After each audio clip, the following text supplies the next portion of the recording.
Sa nakaraang kwento natin ay nagdesisyon na ang Sword God na siya na ang gagamit ng Gungnir na ipinahiram niya kay Leonte. At sa pagpapatuloy ng kwento, inutusan naman ng Sword God sina Flan at Bow God na tulungan nila siya. Tinawag naman ni Flan ang Bow God at napasabi na lang ang Bow God na alam niya ang kanyang gagawin. Agara namang kinuha ni Flan ang kanyang isang sandata at ipinalabas niya ito at nilagyan niya naman ito ng kanyang mahika upang mas maging malakas ang bawat pag-atake niya habang sa isip-isip niya na kinakailangan ng mahabang oras upang magawang mailabas ang sandatang Gungnir kaya naman silang dalawa ng Bow God ay kailangan nilang libangin ang Summer Queen upang magkaroon ng sapat na oras ang Sword God. Naghahanda namang ipalabas ng Sword God ang Gungnir at nang makita yun ng Summer Queen ay napagtanto niya naman na mayroong planong gawin ang mga ito kaya naman hindi niya ito papayagan at agad niyang itinaas ang kanyang buntot upang atakihin si Flan subalit sa puntong papalapit na ang kanyang buntot kay Flan ay agad namang itong inatake ng Bow God gamit ang kanyang sandata na pana at napigilan niya ang pag-atake ng buntot ng Summer Queen. Pinuri naman ni Flan ang Bow God dahil sa kanyang ginawa at kaagad niyang sinugod ang Summer Queen at nang makita yun ng Summer Queen ay nanlaki naman ang kanyang mga mata dahil papaatake na ang Spear God na si Flan sa kanya habang si Flan naman ay naghahanda ng pangmalakasan niyang pag-atake at bigla niya na lamang inatake ang Summer Queen gamit ang kanyang kasanayan at sunod-sunod niya itong inatake sa bawat parte ng katawan nito. Samantala ang Bow God naman ay naghahanda rin ng pag-atake patungo sa Summer Queen at pinuntiryan niya ang mga pakpak nito pagtapos noon ay napasigaw naman ng napakalakas ang Summer Queen dahil sa dami ng pinsala ang kanyang natamo mula sa dalawang Diyos na mandirigma.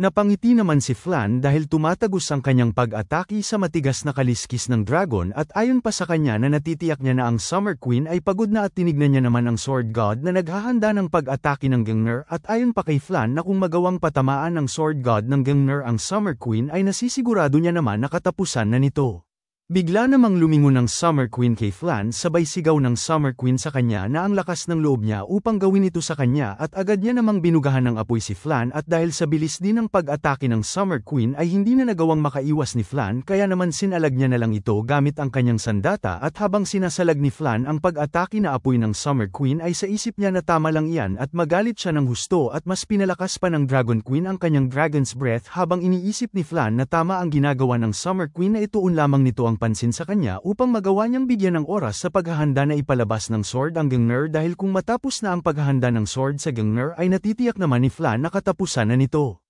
Bigla namang tinawag ni Flan ang Bow God at inutusan niya ito na ngayon niya na atakihin ang Summer Queen at kaagad naman binitawan ng Bow God ang kanyang pag-atake na tinatawag na Arrow of the Falling Sun patungo sa Summer Queen subalit hindi nataman ang Summer Queen sa pag-atake ng Bow God. Laking gulat naman ni Flan dahil nagmintis ang pag-atake ng Bow God at napagtanto niya naman agad kung ano ang nangyayari at tiningnan niya ang Bow God at pagkatingin niya dito ay napangiti naman ito sa kanya at agad niya namang sinigawan ng Sword God na tumakbo na siya ngayon na. At bigla namang natigilan ng Sword God dahil patungo na sa kanya ang pag-atake ng Bow God at nang papalapit na ay hindi man lang siya umalis sa kanyang kinatatayuan at nang makita yun ng Sword God ay nanlaki naman ang kanyang mga mata dahil sa laki ng patungo sa kanya na pag-atake at nang walang ano-ano bigla na lamang sumabog ng napakalakas sa lugar na kung saan nakatayo ang Sword God. Pagtapos ng pag-ataking yun ay nawasak naman ang paligid at natanggal naman ang maskara ng Sword God at putol na rin ang isang braso nito at habang duguan ito ay lumalabas sa kanyang katawan ang parang kidlat at naisip naman ng Sword God na ang kanyang sirkulasyon ng mahika ay bumabaliktad na at ang kanyang panloob na pinsala ay lubhang napaka-seryoso at ayon pa sa kanya na para bang mawawala na siya ng kamalayan. At napagtanto niya na rin ang kanyang hinala at napagtagpi-tagpi niya na rin ito na tila ba ay isa itong mga piraso ng puzzle. Ang una ay ang pagkawala sa sarili ng Saber God at kahit matindi ang kanilang depensa at paghahanda sa digmaan ay madali lamang itong napasok at ang mata at ang daliri ng anak ng Saber God ang mas nagpatindi ng galit nito. At kahit ang impormasyon na patungkol sa bato na mayroon si Leonte ay kumalat. Galit na galit naman ang Sword God dahil napagtanto niya naman na pinlano ang lahat ng ito ng Bow God. Nagsalita naman ang Bow God at tinanong niya ang Sword God na kung nasa estado na ba ito ng pagkawasak ng kanyang ki at dagdag niya pa na nasa ganyang estado siya dahil sinubukan niyang iwasan ang kanyang pag-atake sa pamamagitan ng paggamit ng kapangyarihan ng sobra-sobra at ayon pa sa kanya na mas mainam na lang kung namatay na siya ng tuluyan. Nagalit naman si Flan at agad niyang sinugod ang Bow God habang sinisigawan niya ito na papatayin niya ito. Kalmadong sinabi naman ng Baogod sa kanya na masyado siyang emosyonal at dagdag niya pa habang inaatake si Flan ng buntot ng Summer Queen na hindi niya lubos maisip na ang mandirigmang kalibre na gaya niya ay tatalikuran lamang ang kanyang kalaban dahil sa emosyon. Tumilapo naman si Flan dahil sa pag-ataking iyon at hindi pa rin umaalis ang Sword God sa kanyang kinaroroonan habang sa likod nila ay may mga naglalaban pa na magkabilang panig. Marami namang mga miyembro ng Asher Sword Clan ang hindi makapaniwala sa kanilang nasasaksihan sa kanilang harapan at kahit natagilid na ang kanilang sitwasyon sa lakas ng kapangyarihan ng Red Dragon ay sila ang rason kung bakit nagpapatuloy pa rin silang lumalaban at hindi sumusuko at iyon ang kanilang ganap na pananampalataya sa mga mandirigmang Diyos nila. Subalit sa kabila ng lahat ng iyon ay nagulat rin sila na malaman na pinagtaksilan sila ng Baogod at nakikita nila ang natitirang dalawang mandirigmang Diyos na mayroon ng malubhang mga sugat.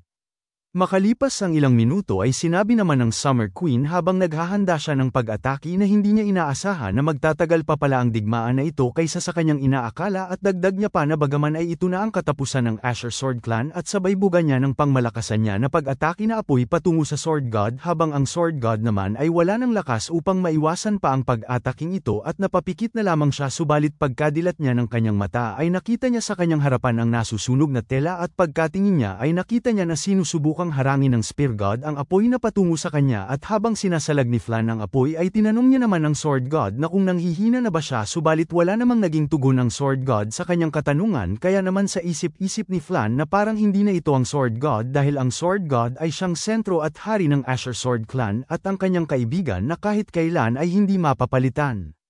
Kaya naman hindi niya ito hahayaang mamatay dito. Sinabi niya naman na hanggat nabubuhay ang Sword God ay mananatiling buhay pa rin ang Asher Sword Clan. Maya-maya pa ay natapos na ang pag-atake ng Summer Queen at lubhang nasugatan si Flan dahil sa pag-ataking yun at agaran niya naman inutusan ang mga natitira nilang alipores na pigilan nila ang dambuhalang dragon na Summer Queen sa kahit anong paraan kung kinakailangan. At sa puntong yun ay napagtanto ng mga hindi mabilang na mga miyembro ng Asher Sword Clan at nagkaroon sila ng lakas ng loob at bigla na lang nilang itinoon ang kanilang pansin patungo sa Summer Queen na dala-dala nila ang kanilang mga sandata sa kani-kanilang mga kamay at mayroon lamang silang isang layunin sa kani-kanilang mga isip at yun ay ang gagawin nila ang lahat para lang makatakas ang Sword God at Spear God at sa iisang layunin nilang lahat ay handa nilang ibuwis ang kani-kanilang mga sariling buhay. Habang papasugod ang mga miyembro ng Asher Sword Clan ay napasabi na lang ang Summer Queen na ang lakas ng loob nila upang pagkaisahan siya at tinanong niya naman sina Spear God at Sword God na kung sa tingin ba nila ay hahayaan niya na lang sila na makatakas at agad niya namang inatake ang mga papasugod sa kanya at hindi naman natinag ang mga ito sa kagustuhan nilang ibuwis ang kanilang mga buhay para lang sa kanilang pinuno. At nang makita ng Summer Queen yun ay nagalit naman ito at inutusan niya ang mga ito na tumabi sila. Sa kabilang banda naman ay lumingon si Fante sa lugar na kung saan naglalaban ang panig ng Asher Sword Clan at Red Dragon at agad niya namang tinanong si Yonwoo na kung ayos lang ba ang ganito bagaman ay sinundan nila siya ay hindi pa rin siya komportable sa mga nangyayari. Lumingon naman si Yonwoo sabay sabi niya na okay lang yun at minungkahi niya naman kay Fante na huwag na siyang mag-alala tungkol dun dahil magpapasalamat pa ang Red Dragon sa kanila kapag hinayaan nila ng ganito. Wala namang kaid-ideya si Fante at nagtatakang tanong niya naman kay Yonwoo na kung ano ba ang ibig sabihin nun. Agad namang tumalikod si Yonwoo sa kanya sabay sabi niya na hassle na magpaliwanag, samantala ay napabuntong hininga na lamang si Edora sabay tanong niya kay Fante na kung ano ba ang kanyang naiisip kung bakit wala man lang nagpakita na kahit isa na katribo nila habang nagaganap ang digmaan. Napaisip naman si Fante na hindi siya sigurado ngunit ang pag-atake ng Red Dragon ay biglaan subalit malabong hindi agad yun malalaman ng kanilang katribo patungkol sa biglaang pagsugod ng Red Dragon dahil ayon pa sa kanya na ang mga katribo nila ay gustong-gusto ang magulong paligid at mas lalo pa nila itong paguguluhin kapag nandito sila ngunit hindi niya inaasahan na tahimik lamang ang kanilang katribo at hindi nagpakita sa digmaan na ito. Sinabi naman ni Edora na malamang naisip ng kanilang ama na wala ng kabuluhan pa sa pakikipag-alyansa nila kaya naman napagdesisyonan nito na putulin na ito at may mataas ding tsansa na ang Red Dragon ay nagpadala ng tao sa kanilang tribo. Ayon pa kay Edora na hindi man lang pinarusahan ng Red Dragon ang kanilang tribo sa kabila ng pagsakop nila sa syudad ng Kuram at nagpapakita lang ito na nararamdaman ng mga taga-Red Dragon na hindi nila kakayanin ang kanilang tribo. Maliban dito ay ang digmaan laban sa Asher Sword Clan ay maganda ang pagtatapos at ayon pa sa kanilang pananaw ng Red Dragon na hindi na nila gagalitin ang kanilang tribo dahil kailangan nilang bumangon at magpagaling pagtapos ng digmaan. Napahawak naman si Fante sa kanyang ulo sabay sabi niya pa na napakakomplikado talaga ng politika at dagdag niya pa na hindi ba nila kayang mamuhay ng simple lang. Minungkahi naman ni Edora kay Fante na huwag niya nang isipin ang mga bagay ng komplikado dahil ang politika ay mahahantong lamang sa isang bagay at ang tanging gagawin niya lang ay ang sundin ang mga bagay kung paano siya magiging isang hari. Wala namang naging tugon si Fante sa minungkahi ni Edora sa kanya at habang naglalakad sila ay nasa harapan naman nila si Yeonwoo habang sila ay nasa hulihan dahil nag-uusap sila. Kinaumagahan ay nakauwi na silang tatlo sa Kuram at dito yumuko sila sa Marshall King at binati nila ito. Sinabi naman ng Marshall King na nakabalik na ang kanyang dalawang anak. Nagtatakang tanong naman ni Yeonwoo sa Marshall King na kung hindi niya ba tatanggapin ang kanyang pagbati. Masungit naman na tugon ng Marshall King na hindi niya kailangan ng pagbati ng isang taong umaalis lamang kung kailan niya gusto at tinanong niya si Yeonwoo na kung bumalik ba siya pagtapos niyang magdulot ng gulo. Tugon naman ni Yeonwoo sa kanya na oo at pinasalamatan niya ang Marshall King dahil dun. Tiningnan naman siya ng matalim ng Marshall King sabay tanong niya pa na kung nakakuha na naman ba siya ng maganda sa kanyang sarili ulit at dagdag niya pa na patanong na kung paano niya nagagawang makabalik na palaging kakaiba kapag siya ay umaalis. Tiningnan niya naman si Yeonwoo at sinabi niya na ang kanyang katawan ay nag-iba rin at ang kanyang amoy ay iba na rin at nang marinig yun ni Yeonwoo ay laking gulat niya naman dahil dun. Pagkarinig ni Fante ay nainggit na naman siya kay Yeonwoo at habang si Yeonwoo naman ay kagaya nga ng inaasahan niya sa Marshall King ay isa itong sensitibo kahit na itinago niya pa ang kanyang kaliskis ng dragon at ang kanyang katangian ng dragon ay alam pa rin ng Marshall King. Agad naman sinabi ni Yeonwoo na ipapaliwanag niya ito sa kanya mamaya. Sinang-ayuna naman ng Marshall King ang sinabi ni Yeonwoo subalit ayon pa sa kanya na kung mayroon siyang bagay na maganda ay minungkahi niya naman na ibahagi niya ito sa iba at huwag niyang ipagdamot lahat ito sa kanyang sarili at dagdag pa ng Marshall King na pwede na silang umalis.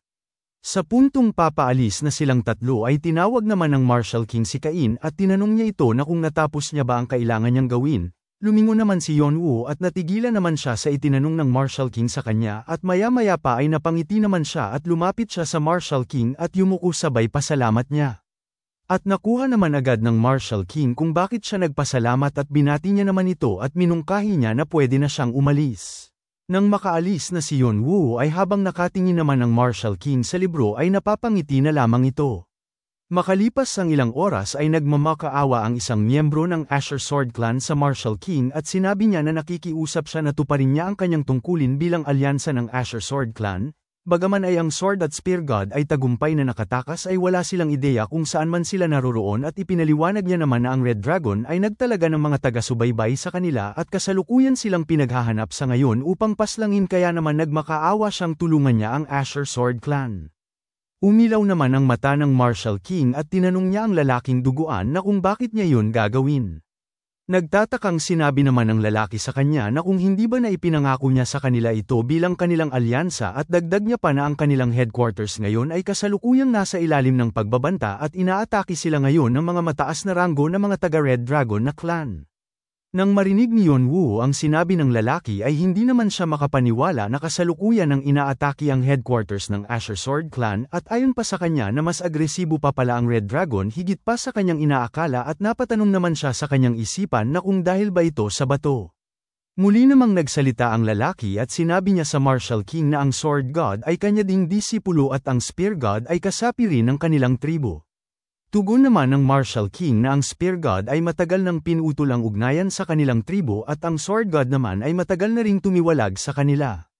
Kaya naman napagdesisyonan ng Marshall King na hindi niya sila tutulungan habang umiilaw pa ang kanyang mga mata at sinabi niya pa na ang patungkol sa kanilang pagkikipag-alyansa ay nagawa lang naman nilang sumali dahil umaasa ang kanilang tribo na karapat-dapat ang Asher Sword Clan na kampihan subalit ang kanilang clan ay natalo na kahit hindi pa man nag-uumpisa ang kanilang paglalaban ng matagal na at hindi na karapat-dapat ang mga ito sa oras ng kanilang tribo.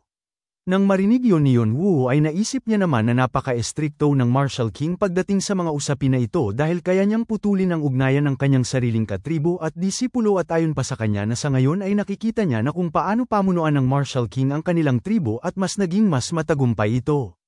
Pinagpawisan naman si Yeonwoo at naisip niya na sa ngayon ay nasa pabor pa siya ng Marshall King subalit kapag dumating ang oras na hindi na tama ang nangyayari ay hindi niya alam kung ano ang mangyayari sa kanya at kahit saan pa mang anggulo tignan ay katapusan na ito ng Asher Sword Clan. Hindi rin garantisado na mabubuwag ang clan ng Asher Sword sa pagtaksil na ginawa ng Saber God at Bow God, subalit ngayon ay ang isa sa 8 mahuhusay na clan ay bigla na lamang bubulusok pababa. Malaki ang posibilidad na ang insidenteng ito ay mahahantong sa mabangis na paglalaban sa pagitan ng mga mahuhusay na clan dahil sa mga ari-arian ng Asher Sword Clan. Ang digmaan ng Red Dragon at Asher Sword Clan ay simula pa lamang ng malaking gulo na paparating.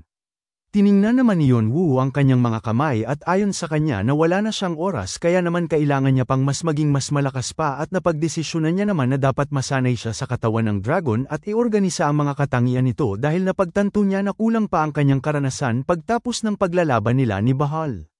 Hindi niya namang magamit ng maayos ang kanyang martial arts at ang kanyang draconic body.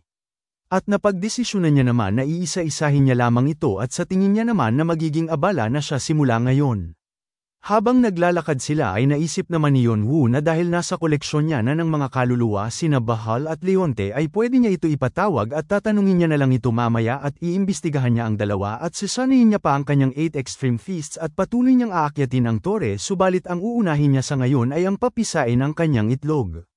Nang makabalik na sina Yonwoo sa lugar ng isang sungay na tribo ay sinabi niya naman sa matatanda na gusto niya nang mapisa ang kanyang itlog. Umalma naman ang mga matatanda at tinanong nila si Yonwoo na kung bakit ba siya padalos-dalos at kung bakit hindi siya makapaghintay. At tinanong naman siya ng isang matanda na kung alam niya ba kung anong uri ang maisisilang mula sa itlog at minungkahi naman ng isang matanda na nasa gitna na masyado pa itong maaga at bigyan niya muna ito ng mahabang oras at huwag niya munang papisain ang itlog. At dagdag pa ng isa na kung hindi pa ba niya natapos ang 11 na palapag kaya naman minungkahi niya rin na bigyan pa sila ng panahon upang pag-aralan ang itlog. May naalala naman ng isang matanda at sinabi niya na wala pa pala siyang lunar seed at tinanong niya si Yonwoo na kung paano niya ito mapapapisa.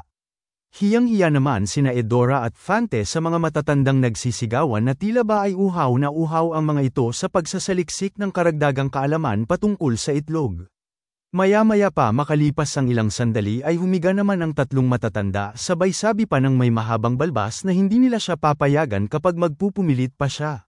Sinabi naman ng isang matanda na makapal ang bigote na kung magpupumilit pa siya ay kailangan niya silang apakan para lang makalagpas siya. Samantala si Edora naman ay hindi niya na kinakaya ang kanyang nakikita at umiwas na lang siya ng tingin sa mga matatanda at napabuntong hininga dahil sa hiya habang si Fante naman ay hiyang-hiya rin at sinaway niya ang mga matatanda. Napaisip naman si Yonwoo na kung aapakan niya na lang ba ang mga ito.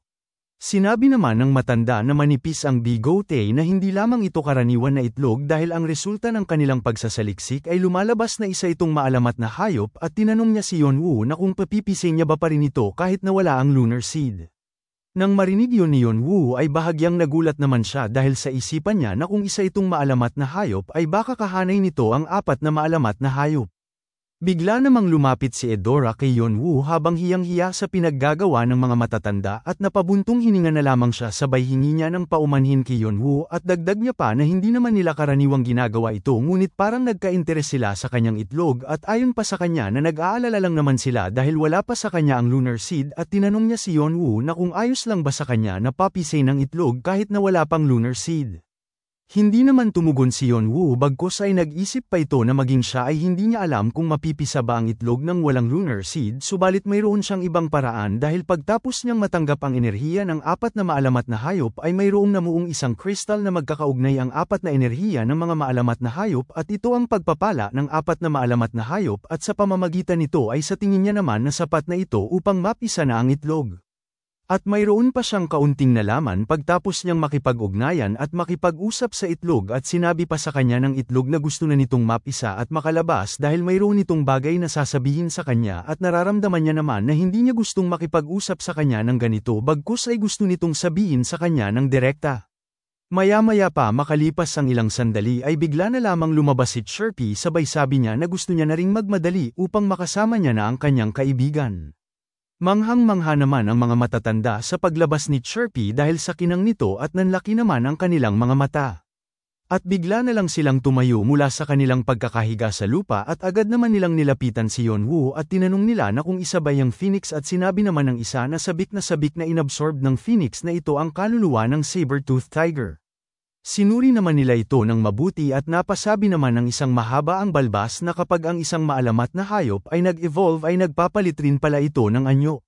Sinabi naman ng isang matanda na manipis ang bigote na kagaya nga ng inaasahan sa nagmamay-ari sa kanya na maraming impormasyon ang hindi pa naririnig patungkol dito at dahil mayroon itong kulay na black stripes kaya naman napagdesisyonan niya na kailangan nilang itala ito sa kanilang libro. Napasabi naman ng isang mayroong hawak na magnifying glass na kakaiba ang phoenix na ito dahil wala pa siyang nakikita na ganitong uri ng phoenix at dagdag niya pa habang pinagmamasdan si Chirpy na nagtataka lang siya na kung ano ang magiging itsura nito kapag ka nag-evolve pa ito sa hinaharap habang si Chirpy naman ay nagtataka sa mga matatandang ito.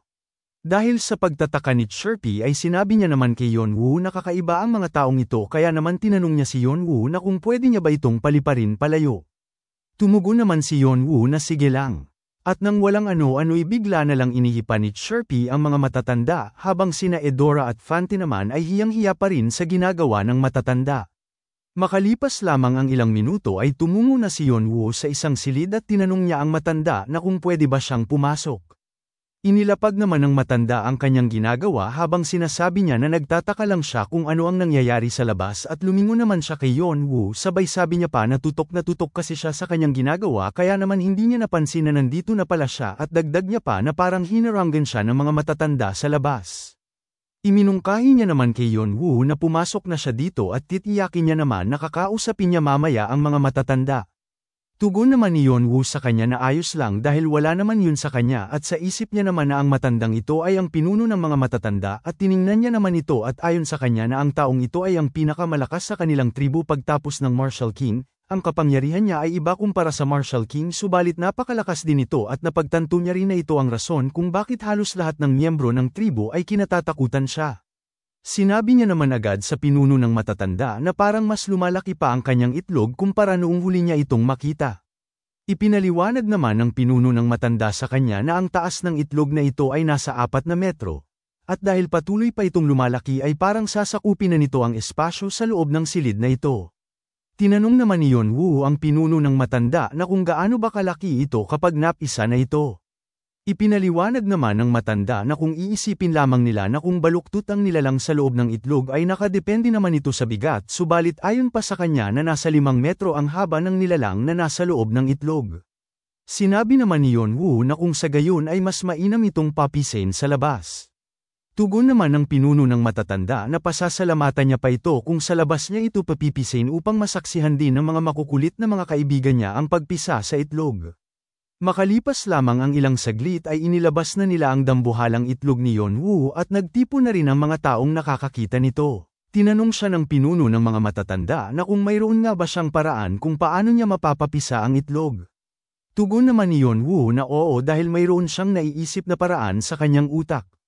Sagot naman ng pinuno sa kanya na sa gayon ay mabuti ito dahil kung siya lang ang tatanungin ay mayroon pa siyang pinag-aalala dito. Tinanong naman siya ni Yonwoo na kung ano ba ang kanyang pinag-aalala. Ipinaliwanag naman ng pinuno na garantisado na maalamat na hayop nga ang nasa loob ng itlog dahil nararamdaman niya ito sa katangian nito at walang rason na hindi ito isang maalamat na hayop at dagdag niya pa na kaya siya pinipigilan ng mga matatanda dahil buo nga ang nasa loob nito subalit hindi pa ito handang lumabas. Bagaman ay mararamdaman nila ang malakas na kapangyarihan subalit mahirap pa ring malaman ito dahil sa taglay nitong mataas na anti-magic power at nang marinig yun ni Yonwoo ay nagulat naman siya habang ang matanda ay patuloy lang sa pagpapaliwanag at sinabi niya na sa bawat pagsusuri nila sa itlog ay itinataboy nito ang kanilang kapangyarihan dahil sa katangian ng itlog na anti-magic. Napaisip naman si Yonwoo na kaya pala ito ang rason kung bakit hindi malaman laman ang katangian ng itlog dahil sa taglay nitong anti-magic at ayon pa sa kanya na kung totoo ngang isang maalamat na hayop ito ay walang kabuluhan na hindi ito magkakaroon ng katangian kagaya ng sinasabi ng pinuno ng mga matatanda subalit alam niya na handa na itong mapisa dahil umiiyak na ito at gusto nang makawala sa loob ng itlog. Nang makita ng matanda ang reaksyon ni Yonwoo ay sinabi niya na sa tingin niya ay buo na ang kanyang pasya na kahit ano pa man ang sabihin niya ay itutuloy niya pa rin ang pagpapapisa sa itlog at may bigla naman siyang ibinigay kay Yonwoo sabay sabi niya na kunin niya ito.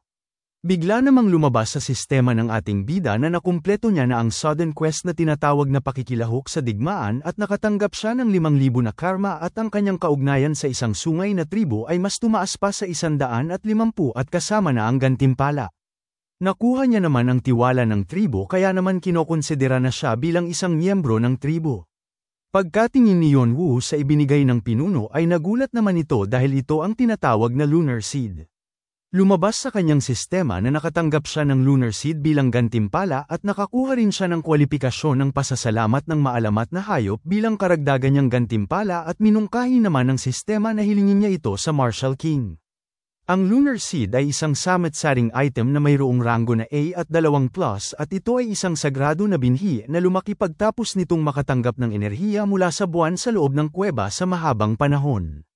At pagtapos nitong may handa ay pwede na itong makonsumo bilang isang namumukod tanging suplemento. Habang tinitingnan ni Yonwoo ang lunar seed ay nakita naman ng matanda ang kanyang reaksyon na bahagyang nagulat kaya naman tinanong niya ito na kung hindi ba sina Fante at Edora ay parte ng isang sungay na tribo at sila ay parte rin ng maharlikang pamilya at dahil kasama niya ang mga ito ay hindi niya talagang nabigo ang kanyang quest at dagdag niya pa na isipin niya na lang na isa itong regalo dahil sa pag-aalaga niya sa dalawa na sina Fante at Edora at ayon pa sa kanya na bilang isang iskolar ay curious din siya kung paano mapisa ang kanyang itlog.